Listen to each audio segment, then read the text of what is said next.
Hello and welcome. Today's topic is our development of the accessory pharyngeal organs. Among those, you have to understand first of all how the palatine tonsil develops. So it develops basically from the endoderm of the second pouch, also from the mesoderm of the adjacent area. First, this endoderm proliferates towards outside, which is covered by the mesodermal layer, and combinedly this forms the solid cord, which later it converts into tonsillar buds. Now the cells present inside the tonsillar bud, which are known as central cells, these central cells degenerates, so the tonsillar buds from the inside it will become empty.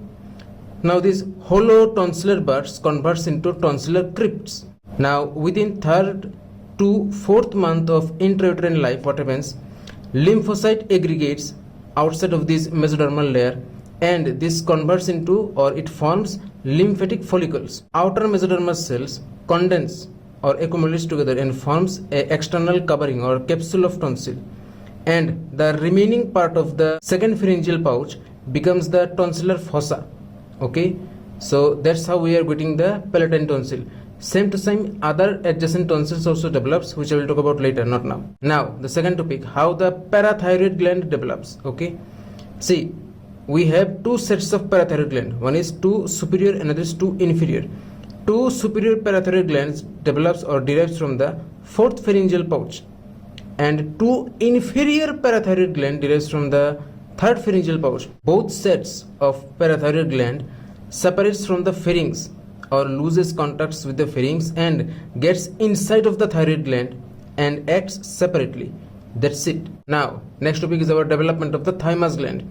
How it develops? First of all, ventral part or the anterior part of the 3rd pharyngeal pouch descends caudally, meaning it goes downward and forms thymic rudiments. These thymic rudiments combines with the two inferior parathyroid glands.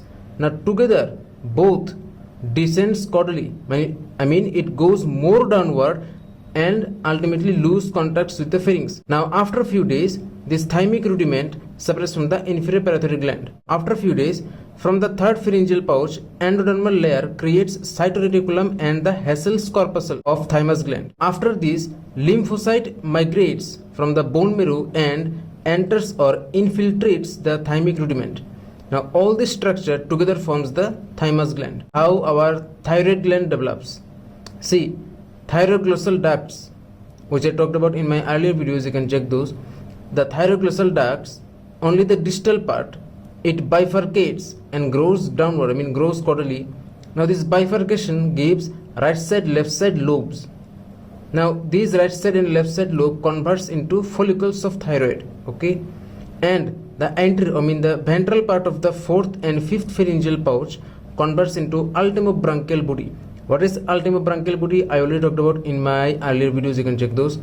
Now from this ultimobranchial body we are getting parafollicular cells. Now these thyroid follicles and parafollicular cells combines together and forms the thyroid gland. That's it. So this is the overall very short video of the accessory pharyngeal organs development. From the next part we will talk about the continuation part of the pharynx. So see you in my next video. Till then, bye.